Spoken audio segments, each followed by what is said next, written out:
Hello दोस्तों, प्रयाग बोध में आपका स्वागत है।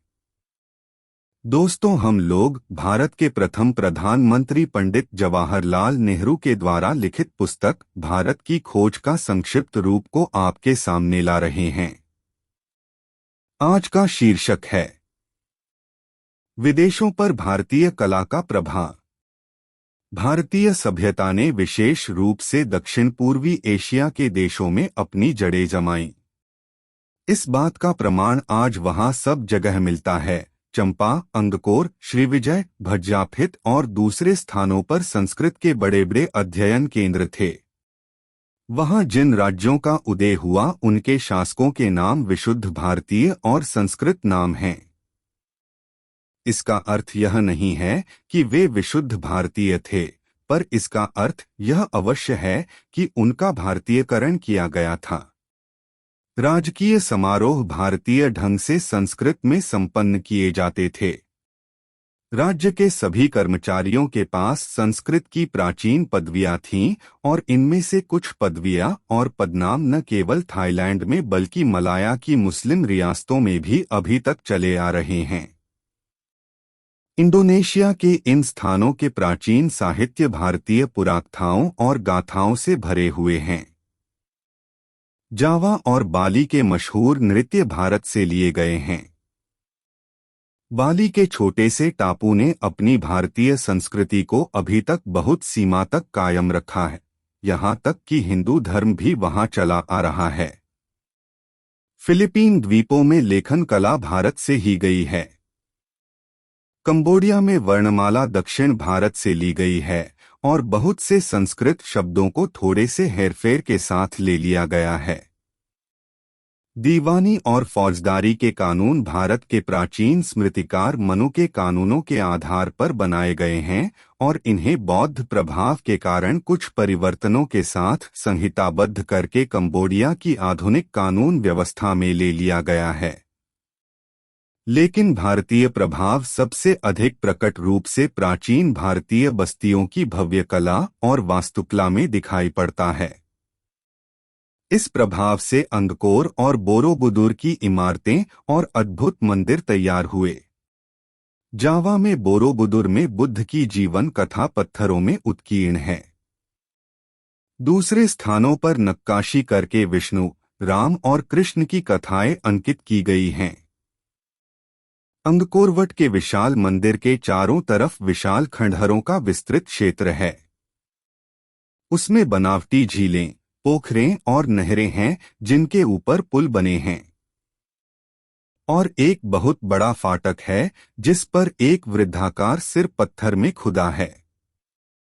यह एक आकर्षक मुस्कुराता हुआ किंतु रहस्यमय कंबोडियाई देवतुल्य चेहरा है। इस चेहरे की मुस्कान अद्भुत रूप से मोहक और विचलित करने वाली है। अंगकोर की प्रेरणा भारत से मिली पर उसका विकास ख्मेर प्रतिभा ने किया, या कि दोनों के परस्पर मेल से यह अजूबा पैदा हुआ। कंबोडिया के जिस राजा ने इसे बनवाया उसका नाम जयवर्मन सप्तम था, जो ठेठ भारतीय नाम है। भारतीय कला का भारतीय धर्म और दर्शन से इतना गहरा रिश्ता है कि जब तक किसी को उन आदर्शों की जानकारी न हो जिनसे भारतीय मानस शासित होता है, तब तक उसके लिए इसको पूरी तरह सराहना संभव नहीं है। भारतीय कला में हमेशा एक धार्मिक प्रेरणा होती है, एक पारदृष्टि होती है, कुछ वैसी ही जिसने संभवतः यूरोप के महान गिरजाघरों के निर्माताओं को प्रेरित किया था। सौंदर्य की कल्पना आत्मनिष्ठ रूप में की गई है, वस्तुनिष्ठ रूप में नहीं। वह आत्मा से संबंध रखने वाली चीज है, भले ही वह रूप या पदार्थ में भी आकर्षक आकार ग्रहण कर ले। यूनानियों ने सौंदर्य से निस्वार्थ भाव से प्रेम किया। उन्हें सौंदर्य में केवल आनंद ही नहीं मिलता था, वे उसमें सत्य के दर्शन भी करते थे। प्राचीन भारतीय भी सौंदर्य से प्रेम करते थे, पर वे हमेशा अपनी रचनाओं में कोई गहरा अर्थ भरने का प्रयत्न करते थे। भारतीय कविता और संगीत की तरह कला में भी कलाकार से यह उम्मीद की जाती थी कि वह प्रकृति की सभी मनोदशाओं से तादात्म्य स्थापित करे ताकि वह प्रकृति और विश्व के साथ मनुष्य के मूलभूत सामंजस्य की अभिव्यक्ति कर सके। भारत की विशेषता उसकी मूर्तिकला और स्थापत्य में है, जिस तरह चीन और जापान की विशेषता उनकी चित्रकला में है। भारतीय संगीत, जो यूरोपीय संगीत से बहुत भिन्न है, अपने ढंग से बहुत विकसित था।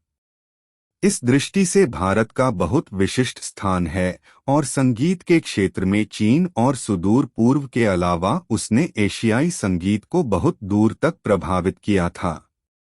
एशिया के दूसरे देशों की तरह भारत में भी कला के विकास पर गढ़ी हुई मूर्तियों के विरुद्ध धार्मिक पूर्वाग्रह का महत्वपूर्ण प्रभाव पड़ा। वेद मूर्ति पूजा के विरुद्ध थे और बौद्ध धर्म में भी अपेक्षाकृत बाद के समय में ही बुद्ध की मूर्तियां और चित्र बनाए जा सके। मथुरा के संग्रहालय में बोधिसत्व की एक विशाल, शक्तिशाली और प्रभावशाली पाषाण प्रतिमा है। इसका निर्माण ईसवी सन के आरंभ के आसपास कुषाण युग में हुआ था। भारतीय कला अपने आरंभिक काल में प्रकृतिवाद से भरी है, जो कुछ अंशों में चीनी प्रभाव के कारण हो सकता है।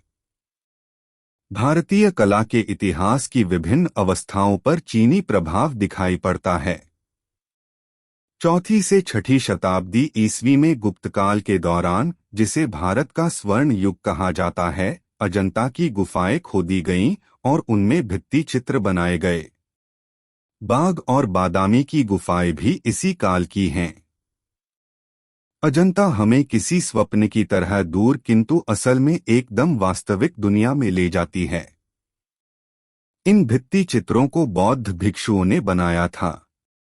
बहुत समय पहले उनके स्वामी ने कहा था, स्त्रियों से दूर रहो, उनकी तरफ देखो भी नहीं, क्योंकि वे खतरनाक हैं। इसके बावजूद इन चित्रों में स्त्रियों की कमी नहीं है। सुंदर स्त्रियां, राजकुमारियां, गायिकाएं, नर्तकियां, बैठी और खड़ी श्रृंगार करती हुई या शोभा यात्रा में जाती हुई। ये चित्रकार भिक्षु संसार को और जीवन के गतिशील नाटक को कितनी अच्छी तरह जानते थे। उन्होंने ये चित्र उतने ही प्रेम से बनाए हैं जितने प्रेम से उन्होंने बोधिसत्व को उनकी शांत, लोकोत्तर गरिमा में चित्रित किया है।